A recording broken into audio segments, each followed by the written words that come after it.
यानंतर पाहणार आहोत मुंबईसह उपनगरातील टॉप 9 बातम्या। शुक्रवार आणि शनिवारी मुंबईच्या घाटकोपर, कुर्ला, चेंबूर आणि माटुंगामध्ये पाणी पुरवठा बंद राहणार। जुन्या जलवाहिन्या बदलण्याच्या कामामुळे पाणी पुरवठा बंद असणार। नागरिकांना पाणी जपून वापरण्याचं पालिकेचं आवाहन। पश्चिम रेल्वे प्रशासन 15 स्थानकांच्या सौंदर्यीकरणाचं काम हाती घेणार। स्थानकांच्या आवारातील भिंतींवरती सुंदर चित्र रेखाटली जाणार।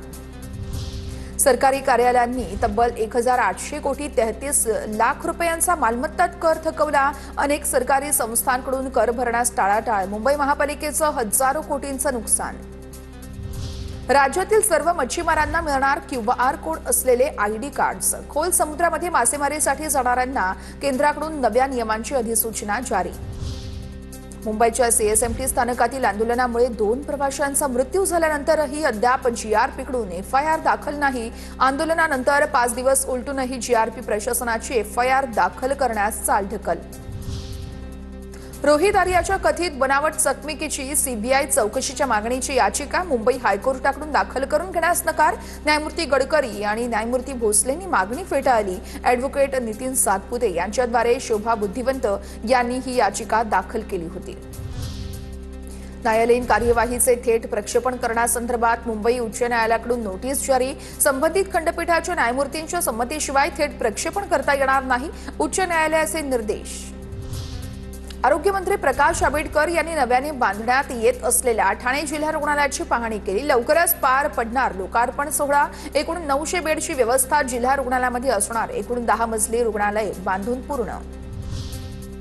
मुंबई शहर आणि आजूबाजूच्या परिसरामध्ये गारठा वाढला। मुंबईचं किमान तापमान 19 अंश नोंदवण्यात आलं। शुक्रवारपर्यंत हवेतील गारवा कायम राहणार असल्याचाही अंदाज। आता पाहणार आहोत पुणे जिल्ह्यातील टॉप 9 बातम्या। पुण्याचे जिल्हाधिकारी जितेंद्र डोडी यांची शेतकऱ्यांसोबत बैठक। PMRD अंतर्गत होणाऱ्या रिंग रोड मोजणीला आणि जंक्शनला स्थानिक शेतकऱ्यांचा विरोध दर्शवल्यानंतर बैठक घेण्यात आली। जिल्हाधिकाऱ्यांकडून शेतकऱ्यांच्या सर्व मागण्या मान्य करण्याचंही आश्वासन। पुण्यातील पुरंदर विमानतळासंदर्भात राज्य शासनाला जिल्हा प्रशासनानं पाठवला अहवाल। महिनाअखेरीस राज्य शासनाकडून जमिनींचा आणि बाधित गावांमधील घरांचा मोबदला ठरवला जाणार। पुण्याच्या शिरूर आंबेगावात महिनाभरात पकडले 17 बिबटे। जिल्हा स्तरावरती जिल्हाधिकाऱ्यांची स्थापन केलं होतं त्यांनी नियंत्रण कक्ष। पकडलेले बिबटे वनतळाला पाठवले जाणार। पुणे जिल्ह्यात बिबट्यांची दहशत वाढली।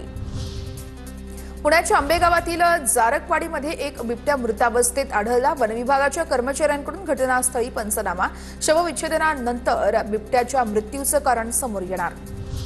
जुन्नरमध्ये एका तरुणाकडून AIचा वापर करत पट्टेरी वाघाचा फोटो व्हायरल। दहशत पसरवल्याप्रकरणी जागरूक नागरिकांनी तरुणाला वनविभागाच्या ताब्यात दिलं। सदर प्रकरणानंतर तरुणानं पुण्याच्या खेडमध्ये ST महामंडळाविरोधामध्ये ठाकरेंची शिवसेना चांगलीच आक्रमक। ग्रामीण भागामध्ये ST बस वेळेवर येत नसल्यानं महाविद्यालयातील विद्यार्थ्यांच्या शिक्षणावरती परिणाम होत असल्याचा आरोप। अतिरिक्त बसेस सुरू करण्याचीही ठाकरे गटाची मागणी। राज्य शासनाने स्थापन केलेली त्रिभाषा धोरण समिती उद्या पुणे जिल्ह्याच्या दौऱ्यामध्ये शिक्षण तज्ज्ञ, विचारवंत शिक्षकांचा समावेश असणार। नरेंद्र जाधव यांच्या अध्यक्षतेखाली समितीची स्थापना। पुण्याच्या भोरमध्ये ट्रान्सफॉर्मर फोडून 80 किलो कॉपर वायरची चोरी। अज्ञात चोरट्यांविरोधात राजगड पोलीस ठाण्यात गुन्हा दाखल। पुणे जिल्ह्यामध्ये थंडी आणखी वाढणार। 2 दिवस तापमानात घट होणार असल्याची माहिती। काल शहरामध्ये 13.5 अंश सेल्सिअस तापमानाची नोंद।